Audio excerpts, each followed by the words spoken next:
뭐 평소에 멀메이드를 많이 했어요. 그러면 거기서 이제 어떻게 할까요? 이 스프링을 하나 잡았으니까 스프링이 나를 도와주겠죠. 이렇게 싸우면 안 돼요. 그럼 팔 각도가 어떻게 돼야 되는지 선생님들이 가늠할 수 있어요. 언제 돌아야 될지, 얼만큼 가야 될지 알 수 있겠죠. 이 저항을 이용해서 근력을 쓰는 게 아니라 오른쪽 어깨 관절에 부담이 확 되죠. 이렇게 약한 것도 나에게 위험한 것이 될 수 있다. 몸 움직임이 정확하거나 효율적이지 않으면 더 이상 가면 어깨가 다칠 것 같아. 그럼 어떻게 돼요? 흐르는 원리와 철학과 목적을 이해하시면 이 동작을 다 까먹어도 여러분들이 만드실 수 있어요.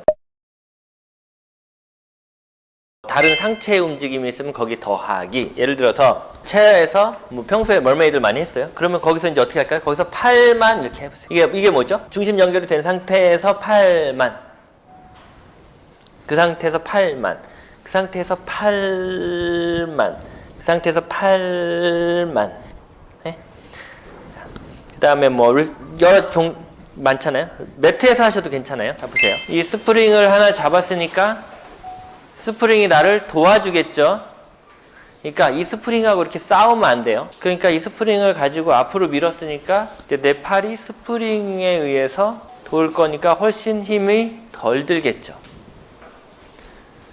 그러니까 방향이 바뀌어도 팔이 돌아가는 각도는 같겠죠. 여러분들이 그러면 다리가 이렇게 됐으면 아까 우리 누구죠? 저기서 런지한 초아 선생님처럼 그럼 팔 각도가 어떻게 돼야 되는지 선생님들이 가늠할 수 있어요. 이쪽으로 가든 이쪽으로 가든 움직이면서, 그죠? 움직여도 여러분의 팔 상완골이 언제 돌아야 될지 얼만큼 가야 될지 알 수 있겠죠? 뒤꿈치를 들어도 팔이 머리 뒤로 넘어가도, 그죠? 자, 이제 PPS를 가지고 해보세요. 팔이 이제 여기서 돌겠죠? 네? 이쪽이 움직이는 거예요, 팔이. 준비가 오늘 너무 안 됐어요? 해보세요.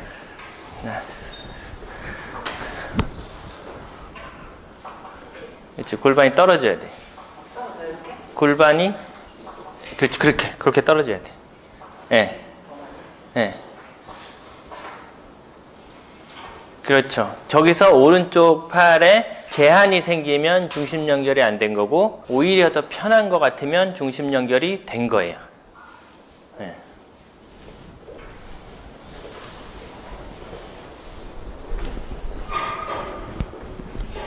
허실 스몰 런지를 배우신 분들은 계속 그 다리의 위치를 변경하면서 할 수 있겠죠. 지금 뭐만 보는 거예요? 연결되는 거를 보는 거예요. 어떤 방향에서도 연결되는지. 스프링이 늘어났다가 올라갈 때는 내가 팔에 힘을 쓸 필요가 더 없죠. 네. 그러니까 스프링이 나를 당겨주도록 환경을 바꿔요. 그러면 스프링, 내가 여기서 앞으로 더 나가면 스프링이 나를 올려주겠죠. 그럼 팔에 힘쓸 이유가 전혀 없죠. 이게 뭐라고요? 도움을 받는 거라고. 그러니까 스프링을 잡고 팔을 돌리는 것이 내가 이 스프링이랑 이 저항을 이용해서 근력을 쓰는 게 아니라 스프링이 나를 당겨주니까 내 팔은 힘쓸 일이 더 없어진다 이 말이에요. 네. 그거를 이쪽으로도 늘려보고 저쪽으로도 늘려보고 하자 이 말이에요. 오른쪽 어깨 관절에 부담이 확 되죠. 이게 뭐냐면 이렇게 약한 것도 나에게 위험한 것이 될 수 있다 이 말이에요. 몸 움직임이 정확하거나 효율적이지 않으면. 그래서 봐요. 지금 양손을 쓰고 있는데 오른쪽 어깨에 이제 지금 나아졌네요. 자, 이때 보세요. 왼쪽 손을 더 쓰면 이제 오른쪽 손에 이제 부담이 덜어요. 그렇지. 왼쪽을 더 써요. 왼쪽. 네. 더 먼저 썼어야 돼. 다시. 왼쪽을 더 먼저. 그렇지. 넘어가죠. 네. 이거예요. 근데 이제 저 팔이 놀면 안 돼요. 저 오른쪽에 잡고 있는 줄이 놀지 않게 팽팽하게 이어지게. 그렇죠. 네. 이렇게 되면 오른쪽 어깨에 부담이 덜하다. 같은 스프링, 같은 움직임인데 어떻게 협응하느냐, 중심 연결이 되느냐의 차이다 이 말이에요. 이거 지금 오른팔 위주로 느껴보는 거예요. 근데 이 동작을 잘 하려면 왼쪽이 같이 DSRL로 연결돼야 돼요. 이 DSRL을 가지고 floating arm circle이 응용된 것이 건무예요.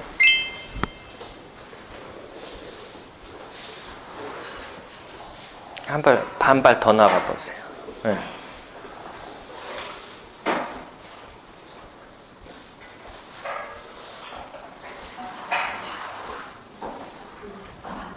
뭐가 뭔지 모르겠죠?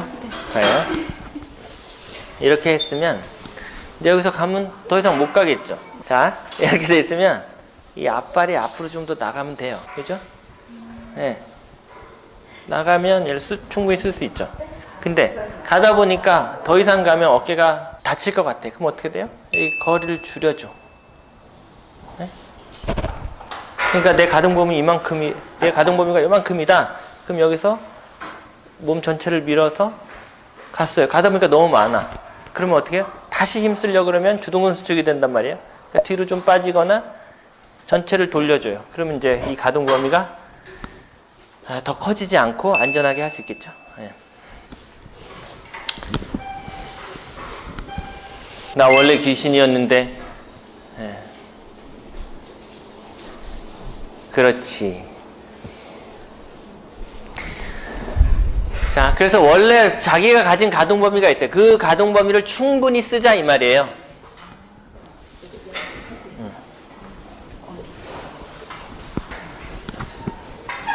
이제 필라테스 기구와 PPS의 조화 해보세요. 하나는 정관건력, 그렇지. 하나는 페달. 뒤에 다리가 정관건력이 확실하게 돼야 돼요. 뒤에 다리가. 그러면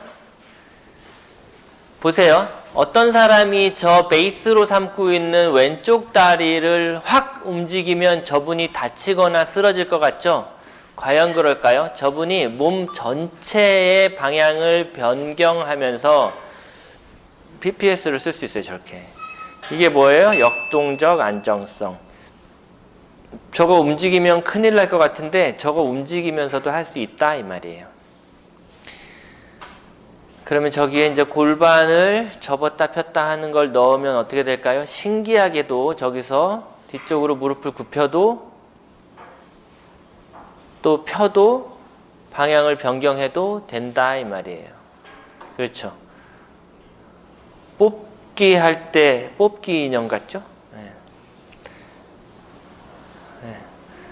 이게 뭐냐? 역동적 안정성. 제가 지난번 서울교육에서 그런 얘기 했는데 오늘 하는 얘기 아니에요. 오늘 하는 얘기가 아니고 지난 서울교육에서 그 얘기를 했는데 오늘 저는 여러분들에게 답을 알려드릴 겁니다. 그런데 그 많은 답이 이 수업이 끝나면 여러분들 손에서 물거품처럼 다 사라질 거예요. 그래서 분명히 보고 찍었는데 내가 돌아가 보니 아무것도 쓸 수가 없네 이런 걸 느끼실 거예요. 그랬어요. 그러니까 지금 제가 여러분들에게 소개하는 이 많은 움직임들은 우리가 지금 건너뛴 거 있죠? 그 건너뛴 부분을 알면 여러분도 하루에 1000개도 만들어낼 수 있는 동작들이에요. 그러니까 이 동작 하나하나를 나도 해야지 중요하지 않아요. 하시면 물론 저도 기쁩니다. 근데 그게 중요한 게 아니라 여러분들이 여러분들 회원에게 만들어줄 수 있는 동작과 아무 상관이 없을 수 있어요. 여러분들이 이걸 동작으로만 보시면 여기서 이걸 관통해서 흐르는 원리와 철학과 목적을 이해하시면 이 동작을 다 까먹어도 여러분들이 만드실 수 있어요. 자, 이거 밀어내보세요. 밀어내고 그러면 이제 골반이 떠오르겠죠.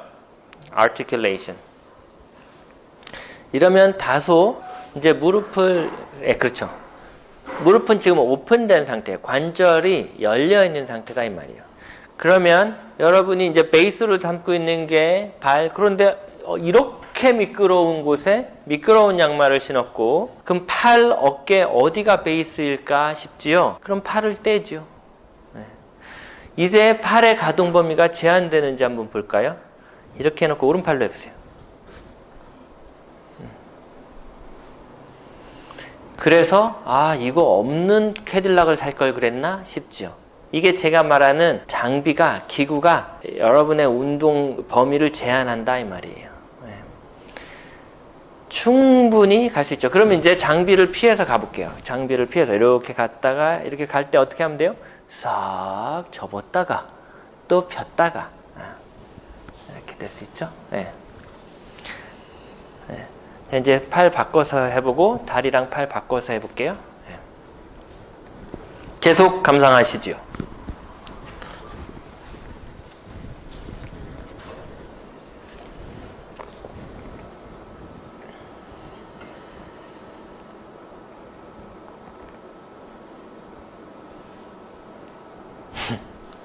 스프링 때문에 안 되죠? 짜증나죠? 네. 그러면 팔꿈치를 잠깐 접으면 될 거 아니에요? 네.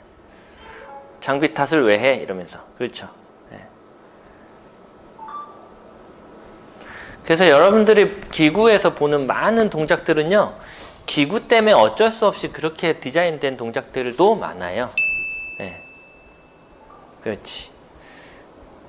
그래서 팔이 안정되면 이제 이 팔을 가지고 또 역동적 안정성으로 삼을 수 있어요.